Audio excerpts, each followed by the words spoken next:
नमस्कार छात्रों। आज के अपने टॉपिक है राजनीति विज्ञान में अवधारणाएं, सत्य, सत्ता, सत्ता व वैधता।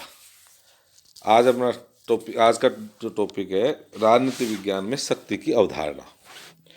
राजनीति विज्ञान में शक्ति कोई नया तत्व नहीं है। प्राचीन काल से लेकर आज तक राजनीतिक विचारकों द्वारा राजनीति विज्ञान में शक्ति तत्व की प्रमुखता को स्वीकार किया जा रहा है। उनके अनुसार यही एक प्रमुख तत्व है, शक्ति ही एक प्रमुख तत्व है जो राज व्यवस्था को प्रभावित करता है तथा मनुष्य को के सार्वजनिक व्यवहार का निर्माण करता है। आल्मर के कथनानुसार सभी समाज विज्ञानों में शक्ति की धारणा से इतना संबंधित कोई भी नहीं है जितना कि राजनीति विज्ञान है।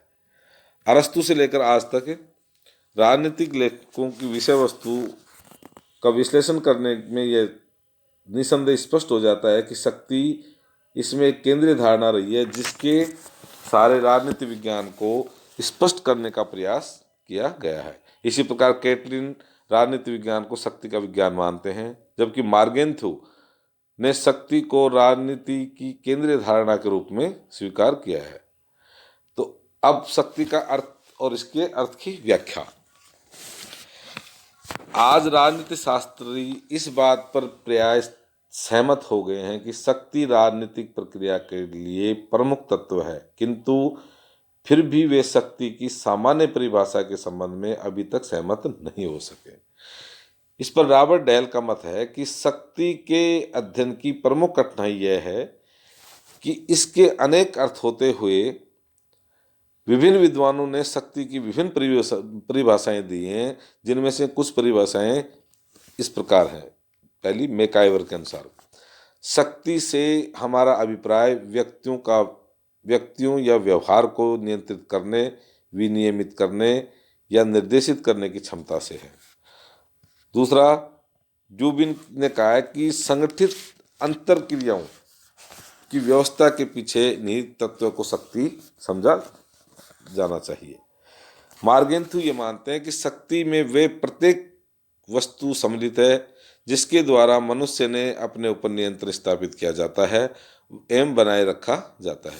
इसी प्रकार रॉबर्ट डेल के अनुसार शक्ति लोगों के बीच पारस्परिक संबंधों की एक ऐसी विशेष स्थिति का नाम है जिसमें एक पक्ष दूसरे पक्ष को प्रभावित करके उसमें ऐसे काम करवा लेता है जिन्हें वह अन्यथा नहीं करता है। इसी प्रकार कैटलिन शक्ति को राजनीति शास्त्र का आधारभूत लक्ष्य नहीं मानता।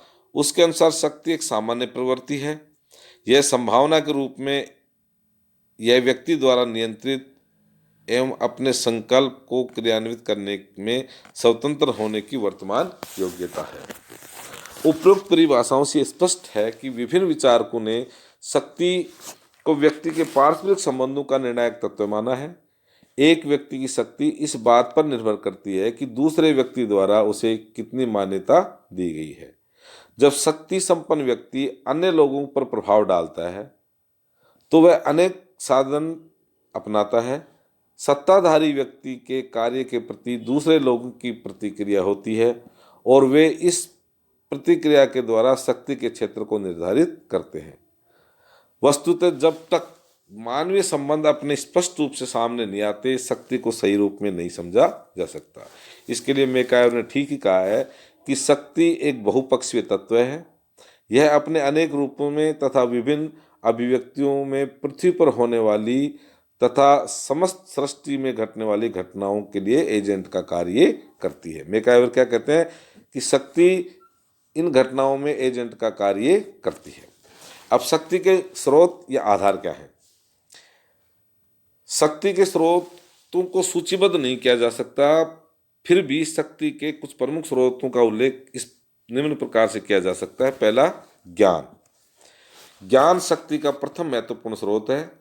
ज्ञान व्यक्ति को अपने लक्ष्यों को निश्चित करने एवं उसे प्राप्त करने की योग्यता प्रदान करता है। ज्ञान व्यक्ति की नेतृत्व शक्ति, निर्णय लेने की शक्ति तथा अपने आप को अभिव्यक्त करने की शक्ति में सहयोग प्रदान करता है।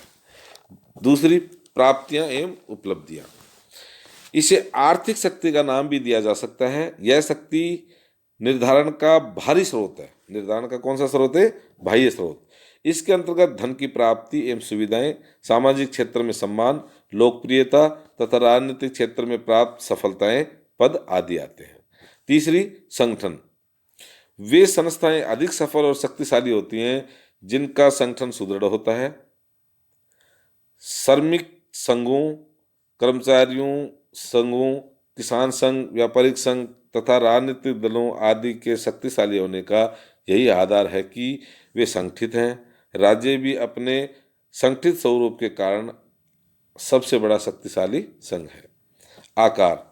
जो संस्था या संघ जितना बड़ा अर्थात जिसके सदस्यों की संख्या अधिक होगी वह उतना ही शक्तिशाली होगा, किंतु बड़े आकार होने मात्र से ही कोई संस्था शक्तिशाली नहीं हो जाती, जिसमें संगठन को सुदृढ़ होना भी अनिवार्य है। यही कारण है कि कुछ विचारकों के मतानुसार छोटे आकार की संस्था का संगठन सुदृढ़ होने के कारण वे अधिक शक्तिशाली होते हैं और अन्य उपयुक्त शक्तियों के स्रोतों के अतिरिक्त आत्मविश्वास, सत्ता, विचार एवं कार्य, निजी आकर्षण, करिश्मा, बल तथा परिस्थितियां आदि भी शक्ति के स्रोत होते हैं। अतः मैकाइवर के शब्दों में शक्ति की कार्य कुशलता उन विभिन्न परिस्थितियों के द्वारा बढ़ती या कम होती रहती है जिनके अधीन उसे कार्य करना है। तो ये थे शक्ति के स्रोत। अब शक्ति के प्रकार। शक्ति के मापदंड के आधार पर शक्ति के निम्नलिखित प्रकार कहे जा सकते हैं।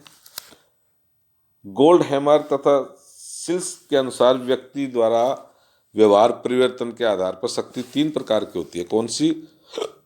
पहली बल, दूसरी प्रभुत्व और तीसरी चातुरी।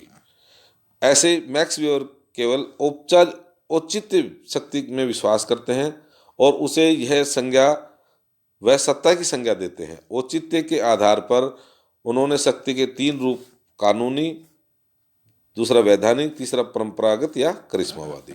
ठीक इसी प्रकार बायस्टेड ने शक्ति के 4 प्रकार बताए।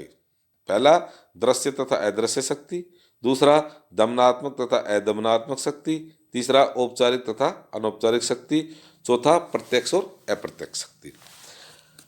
इसी प्रकार शक्ति संबंधों के आधार पर शक्ति के एक पक्षीय, द्विपक्षीय और बहुपक्षीय रूप भी कहे जा सकते हैं।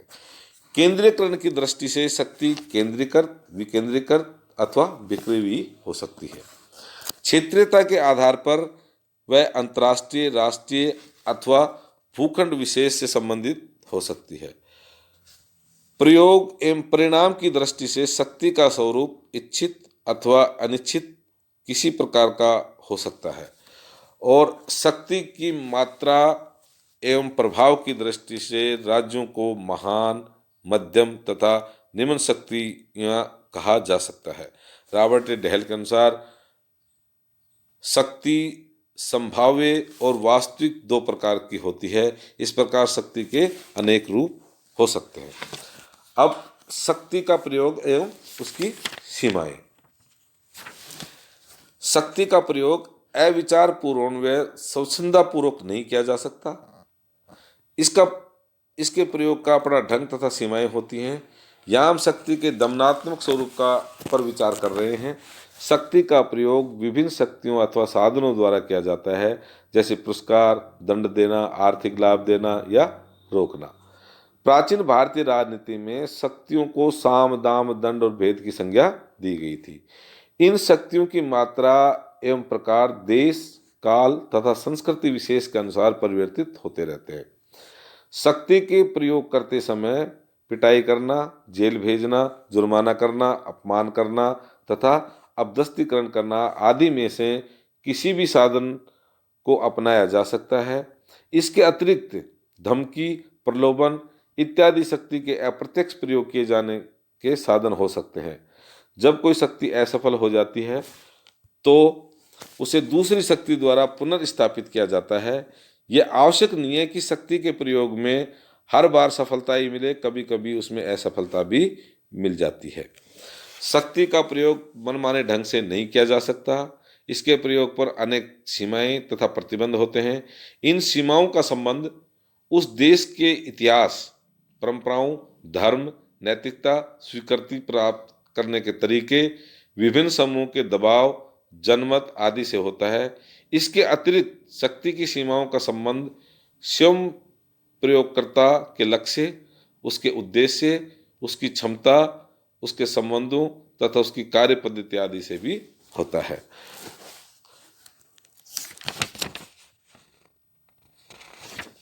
ये थी शक्ति।